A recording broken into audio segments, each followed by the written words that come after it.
Shalom na peuple de Dieu, shalom de partout Chicago Zwami. Ce que l'andinga mbala liboso, au s'abonner kaka na Feza TV officiel. Eza chaîne ya bana nzambe, eza chaîne oyo toza na ba projet ya malamu pona kosala intercession en ligne, kobondela pona bakaya batu voilà. Naza na message ya Eric Kasongo. C'est un serviteur de Dieu, alekaka mingi na Shebiso TV. Eric Kasongo nazwaki message naye de la part de Dieu. Tant on a otaki retraite il y a 5 jours. Pendant que nazongaki nzambe apesaki nga message naye. Et alors, avant d'apesa message, tokotanga toujours liloba ya nzambe. Toza na Ézéchiel chapitre 3 verset 17. Fils de l'homme, je t'établis comme sentinelle sur la maison d'Israël. Tu écouteras la parole qui sortira de ma bouche et tu l'avertisseras de ma part.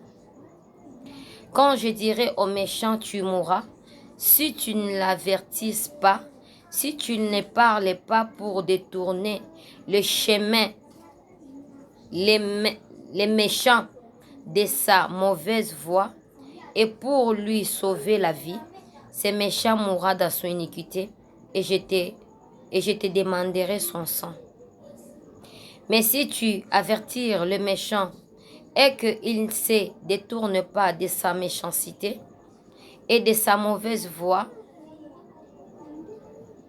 il mourra dans son iniquité et toi tu sauveras ton âme. Pendant que nautaki prière, il y a 5 jours, tant on a zongi nazwaki message ya mokonzi moko boye na monaki ye na facilité. Na pesaki message na ye qui vient de la part de Dieu. Et na yaki kozwa message ya Eric Kasongo. Nga na yebi na kombo ya Atila. Pendant que je priais, nzambala musinga, c'était à 3h du matin. Tant bala musinga 3h du matin, na yebi ke basalinga réveil pona bondela. Je priais, j'ai intercédé aussi pour des gens. Quand je finis, je me suis reposée à 4h du matin. Nde nazozwa révélation ya Eric Kasongo. Nini nzambala kisinga ya liboso nzambala kisinga Eric azwi mwasi moko ya poto. Et pendant qu'azwaki mwasi wana poto, babandaki kosala ba blague na mwasi wana, bazo seka, ba blague ka ya kosekisa et tout et tout. Directement aibisi mwasi wana, aibisi nga naza star. Et pendant que babandaki kosala ba blague ya koseka, na telemaki nazotala bango, ba telemisaki nga nazotala bango nde bazosala ba blague ba oseka. Eric Kasongo qui est l'homme de Dieu a mis bengaki star. Alobi aza star. Tant alobi aza star directement na moni boucle d'oreille ya vis. Na litoi ya droite. Et pendant que alobaki star directement nga na intervenir na bengiye Atila. Oza star te, oza mosali ya nzambe. Yo oza star te. Longola boucle d'oreille wana. Na ebisaki ye alongola boucle d'oreille. Bien aimé, na message oyelo que sepeli singa. Nzambe jusque là zo reconnaître kiaza musali ya nzambe. Eric Kasongo oza serviteur de Dieu. Na sepela kata nzamba confirma kanga basali na ye. Po eza na batu mususu azo perdre batu ta azo distraire batu. Mais aza musali ya nzambe te. Mais yo nzamba confirme nga ke oza serviteur na ye. Longola boucle d'oreille otie na litoi ya droite et puis longola kombo ya kistar oza serviteur de Dieu. Bien aimé, tant on a lamuki elekela kinga. Aza frère oyo tobanda na ye na bonzambe kala. Aza frère oto bandi na ye makambo bonzambe seri ya mbunda. Et pas pasteur Deli Kiboko. Côté ya escorts. Na côté ya escorts, côté ya nzela ya chat de tur. To bandaka ko sambela na ye. Nga nazalaki na groupe adoration. Et Eric Kasongo yazalaka ko beta mbunda. Azalaki na modérateur. Aza frère oyo abandina nzambe tongo. Bien-aimé, ba message mususu nzamba permetaka ngo topesa ngo en ligne. Je ne sais pas pourquoi. Je ne sais pas pourquoi. Bino batu boyaka po nini oluki etete eza ba message mususu nzamba permetaka toloba ngo à haute voix.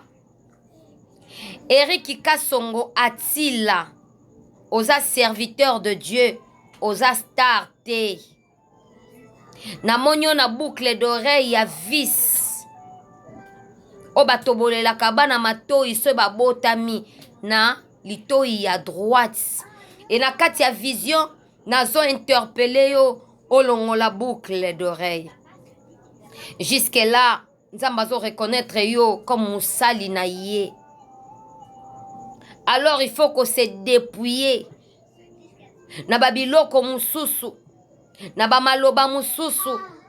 Peut-être se comporta kalolenge moko boye. Tomonana kala, tellement kala.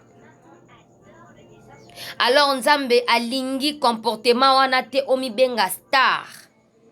Et ba continue kite ko expliquer nga relation ya mwasi ozalaki na ye. Nzambe oya permetaka to mona yango wana tomonaka.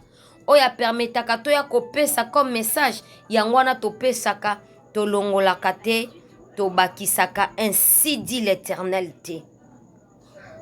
Naotaki kopesa mukonzi moko message.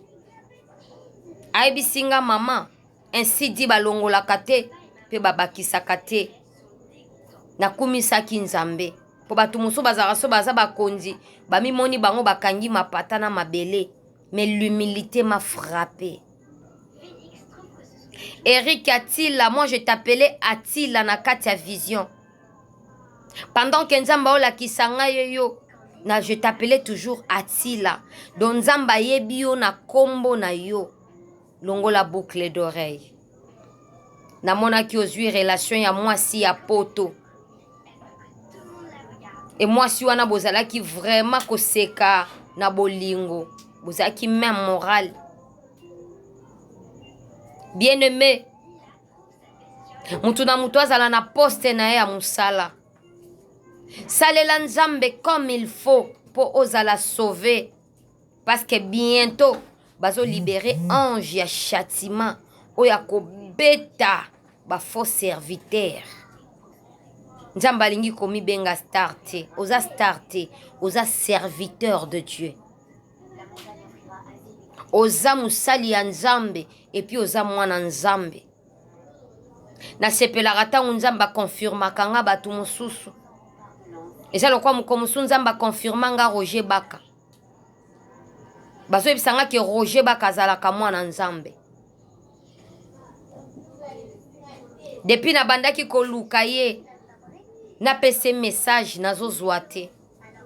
Na komeli mama Doli apesanga numéro à frère Roger Baka na pese message on nzamba pesanga pona ye. Balobi wana na benga ye. Na benga na lobango en ligne te. Merci beaucoup.